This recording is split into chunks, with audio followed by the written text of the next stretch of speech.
Well, my name is Kathryn. I'm a first year PA student at Campbell University in North Carolina. I'm about 3/4 of the way through my didactic year right now. Before applying to be PA school, I was a hospital float pool CNA, and I was a 3-time applicant as well. Okay. We're going to go way back. What brought you to PA just from the beginning? How did you find the profession and go in that Yeah, direction? I'd always known that I wanted to do like healthcare and medicine. Like that's just always been an interest of mine.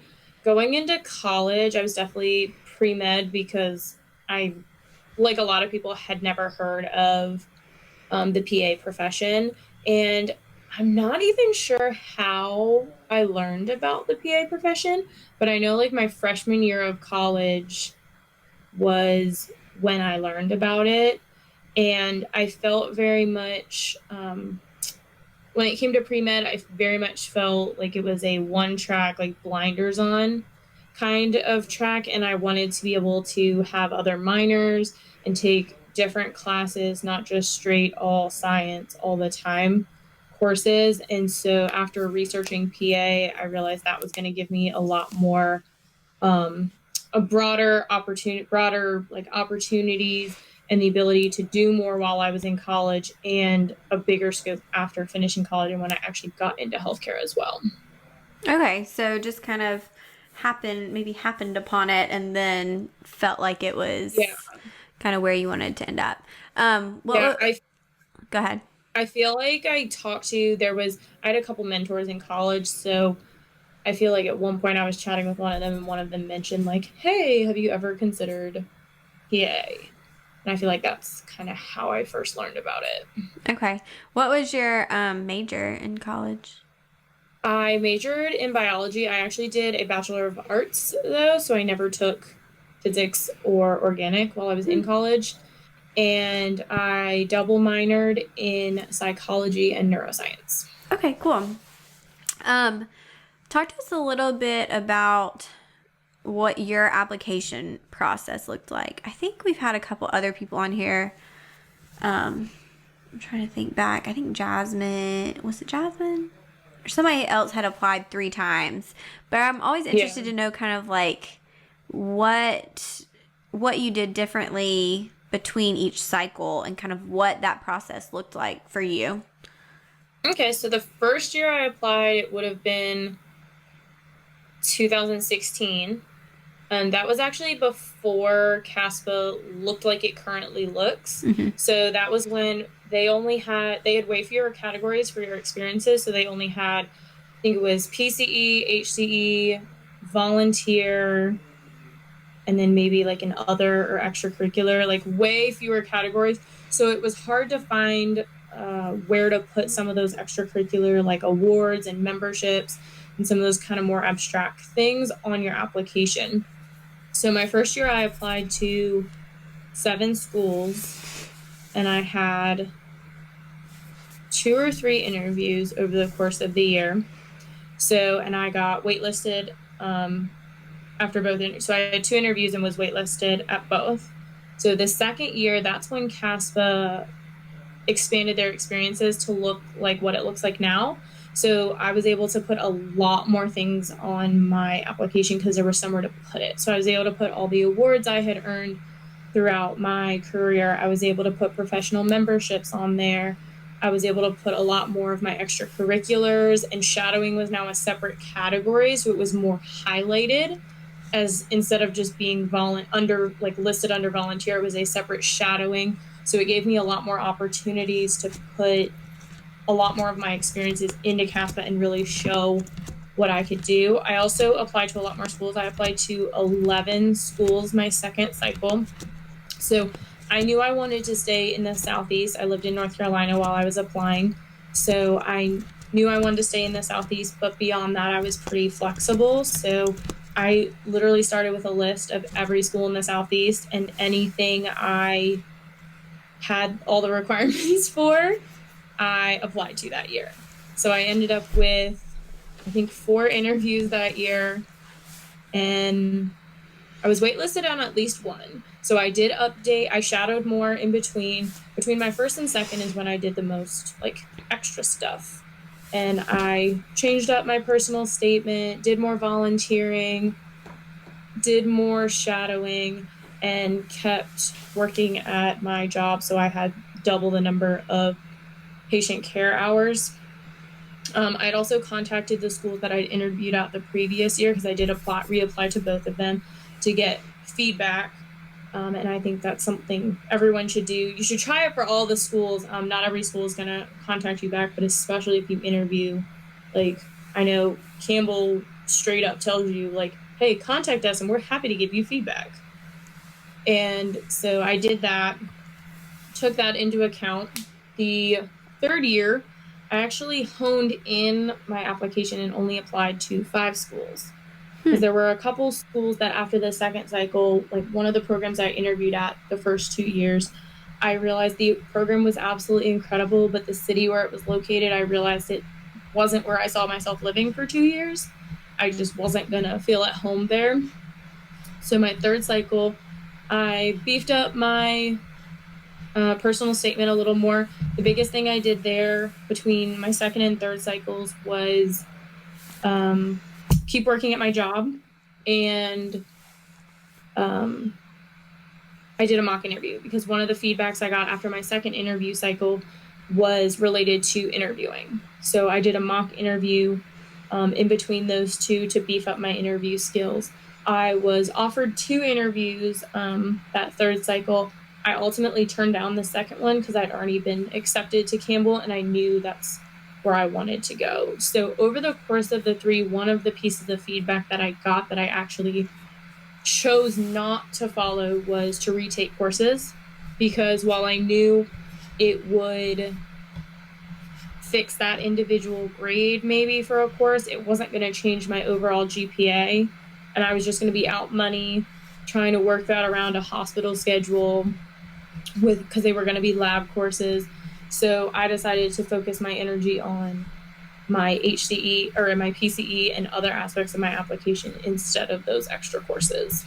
Okay, it's not, I mean, you answered a lot of my questions, which is great, but it sounds like you had a strong application. I mean, you were getting interviews, which is a big deal. Like, I mean, that if somebody's getting interviews, that indicates to me that your application is where it needs to be for some of those programs. Mm-hmm. The ones who I think need to really look at, you know, especially taking classes and all of that, is if you're getting like nothing, like no interviews, exactly, like straight rejections, like something's not how it needs to be. Okay, so you answered my question about whether you applied to the same or different schools, because that's a big one. Yeah, a little bit of both. Like yeah. Some it depended on why I got rejected. Like there was like the second year, there was a program that is heavy into veterans. Okay. I very, very quickly got rejected, like within less than a month after submitting my application. So, and I quickly realized I am not their ideal candidate. Yeah. I'm not who they're looking for. So the next year I decided, I was like, I'm not gonna waste my money applying there because I know I'm not who they're looking for. Right. And there were a few instances where I realized I wasn't what they were looking for, or there were instances, like I said, where I interviewed somewhere twice and realized that while the program was absolutely incredible, the city I could not see myself living there for 2 years. And while I'm a strong proponent of go where you get in, don't go somewhere where you're going to be miserable. Like, yeah. That's why I didn't apply up north. Don't apply. I'm from Maryland, and there's a reason I moved to North Carolina. And I don't like the cold, so I was like, people were like, you don't want to go back up north? I was like, no, it is cold. I'm staying down south, so don't, like, apply as broadly as you can afford to and you're able to given your current life situation, but don't apply somewhere where you know you will be very unhappy. Totally agree. And I loved the advice you gave about contacting programs, because so many people don't do that. And like you said, not every program will give it to you, but like that information is so valuable. Like it is very, very, very valuable. So, and I've actually been asked in an interview if I contacted them. Interesting. I have been asked in an interview if they knew, because like different schools keep track different ways in Yeah. terms of whether or not they know you're a reapplicant. And so I have been asked at an interview where they knew I was a reapplicant, whether I interviewed with them or not the previous year. They specifically asked me, hey, you didn't get in with us last year. Did you contact us for feedback? Huh. That's So it's interesting. definitely a good thing to do, because the Right. worst thing is you get no response, Exactly. and then you're in the same boat you're in right then. The worst they can say is nothing. Right. And then I think it also, I mean, the programs are very busy. They get tons of applications, and I 100% understand that. But I do think it says something about a program if they're willing to give you that. I mean, Hmm. that to me, as an applicant, would show me that they really care about who's coming into their program and do want them to be the best people, and they're willing to help you become that. So that's just something to think about when you're, looking at Yeah, and it programs. also never hurts to contact them before. Like now we're starting to get into when they're about to be really busy, but like some programs will even do either via email or face chat or even in-person ones. They'll do application reviews Yeah. and go through and be like, hey, you know what, you're probably not the strongest candidate for our program, or yeah, your application looks really good. They're not going to go through it necessarily in like fine tooth detail and be like, oh, here's this tiny thing, but they're going to overall give you a good impression. So it also can't hurt to contact programs beforehand to see where you fall in line with their requirements. Yes, totally agree. Um, what about your personal statement? How did you, because that's a question that I get asked a lot is, I'm reapplying. Do I really need to change it? What were your thought processes throughout that? So, like you said before, if you're getting interviews, then like at least part of your application is good. Like they like you on paper, they want to meet you in person. So, because I was getting interviews, I did not completely scrap it. I just kind of fine tuned it. And I think if you're getting interviews, then that's a good place to start. If you want to start from scratch, more power to you. But I am a proponent of if you're getting interviews, you look good on paper. So I fine tuned mine.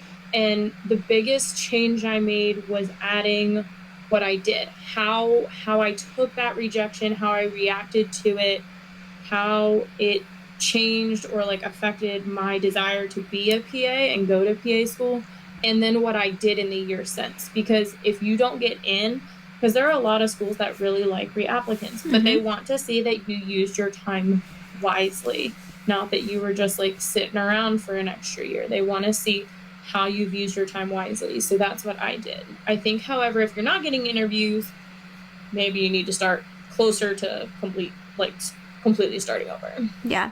Can you talk a little bit about how this affected you, either kind of emotionally or mentally throughout the process, and whether it made you kind of question whether you wanted to continue or if it just pushed you to move forward? Yeah, it didn't change whether I wanted to do it, but it definitely, like, you definitely get to a point when you're getting like regular rejection emails, especially when you apply to 11 schools, you're gonna get rejections. And it gets to a point where, especially like my second cycle, so by the end of my second cycle I'd submitted 18 applications. And it definitely got to a point where it just like it breaks you down and you're just like, this sucks. Because I'd gone into the first cycle knowing that most people don't get in their first try. So I went into the whole situation expecting to have to go through two cycles. So I think it was the second cycle that actually was the hardest, because that's the one where I was like, I want to get in. Like I really like, this is the year I want to do it. I like did more. And so it's hard to not like get broken down. I don't know that I necessarily felt like I was less than or anything. It's just like constantly being like, you're rejected. Sorry. We can't admit you. Like over and over again. But I always tell people, like, depending on when you get these rejections, because some could come in like June, July, and some could come the next February. And I always say, I'm like, take the time, take a break. Like, don't jump from one cycle to the other. like take the time, take a break, because applying to PA school is a whole other beast. Like in and of itself, it's like having a second job. And it's hard to put in all that work and have nothing to show for it. So I always tell them, like, take a break. Don't even look at any of your application stuff. Like, just take a break. Allow yourself to be upset about it. It's completely okay. You're allowed to be mad and upset. And I mean, evaluate if it's really what you want. For me, it did just fuel my fire. I was like, I want this so badly, because people would ask, what are you going to do instead? I'm like, there is no instead. It's just, how am I going to make this happen? But definitely, if you're getting those rejections, just take a break, allow yourself to like time to wallow and just like be upset about it. And then when you're ready, put your head down and get started on the next application. That's all really great advice. And you got in, which is awesome. And so how has PA school gone so far?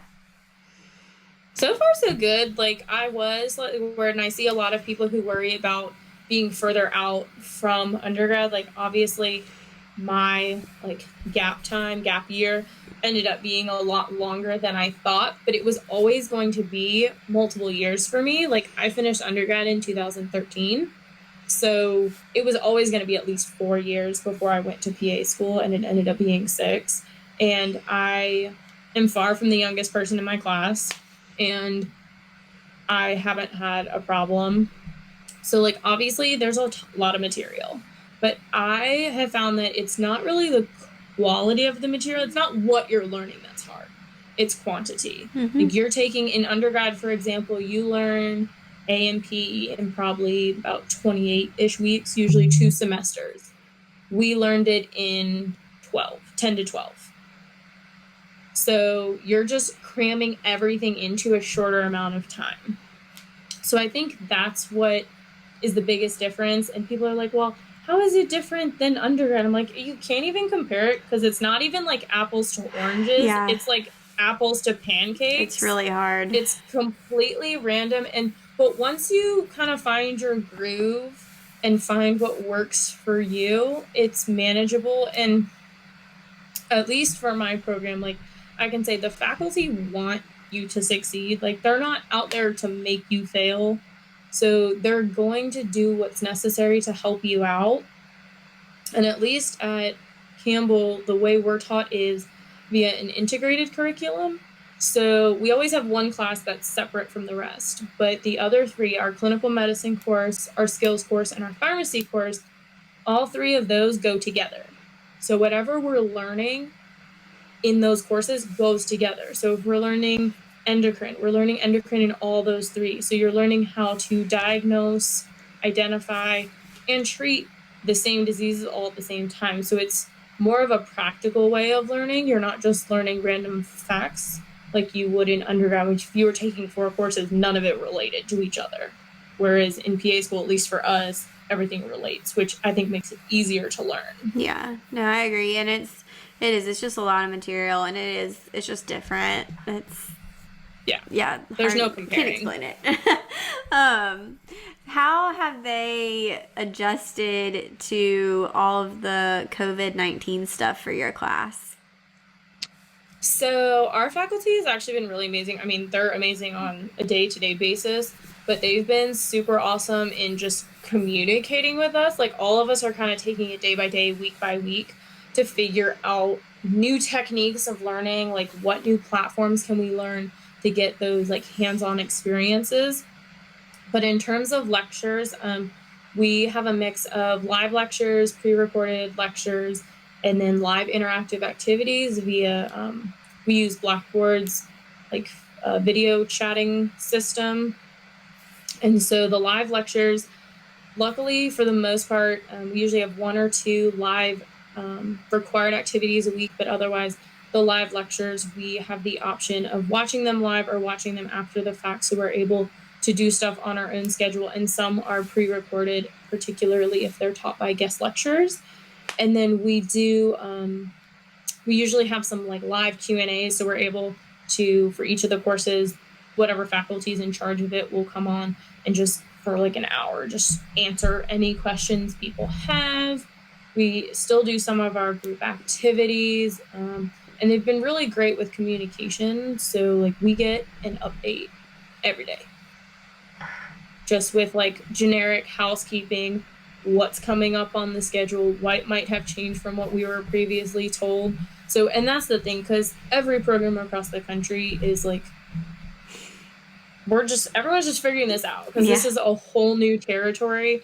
So that's what I've really appreciated, is that they are just like really over communicating with us and taking into account, like we do regular surveys after our exams for our courses, and they have a special section related to the virtual learning. And they've been taking that throughout the last month and incorporating it and changing it or adding stuff to our curriculum to make the virtual learning better for us. Yeah, and I wonder how this will change everything in the future, but specifically like PA education. It'll be interesting to see if these things last or not, or not sure yet. Yeah, I think it could make more online programs potentially pop up, but I think it's also good to just it'll be good to have it like in your back pocket, right, if something happens. Good backup plan. Because it's like nothing like this had ever happened before, so everyone's just learning on the fly. But now, if there were ever a situation like even a snow day, like this even opens the door for like snow days or hurricanes. It's like, okay, well, we can teach you at home instead of having to like try to figure out where we're gonna fit that day in, because you don't have days off in PA school where you can fit those in. So I do think it'll be like, it's a good tool to have. No, I agree. Well, what are you thinking your plans may be for after PA school? I honestly have no idea. Like, I'm very much looking forward to clinicals to figure it out. Family practice, like primary care, peds, women's health are kind of where I'm like sort of leaning now, but I honestly have no idea. So that's one of the reasons I'm like definitely looking forward to clinical year to like figure out what I want to do. I know I want to stay in the Southeast because it's just where I love. But other than that, I have not a clue. Hey, that's fine. That's what rotations are for. And honestly, I think that's the best way to go into it without like a kind of already set plan or anything. So that's awesome. Well, where can everybody kind of find you and follow along? I'm on Instagram it's at PA_Kathryn. So I'm always on there I got stuff for pre-PAs. And so I love helping out pre-PAs, and I love connecting with other PA students. That's those two things, just helping out others in their journey and then hearing about what other PA programs are like. It's what I love about this whole social media thing that we all do. Yeah, it's fun to connect and have some purpose there. Exactly. But yeah. Well, thank you so much. Thank you.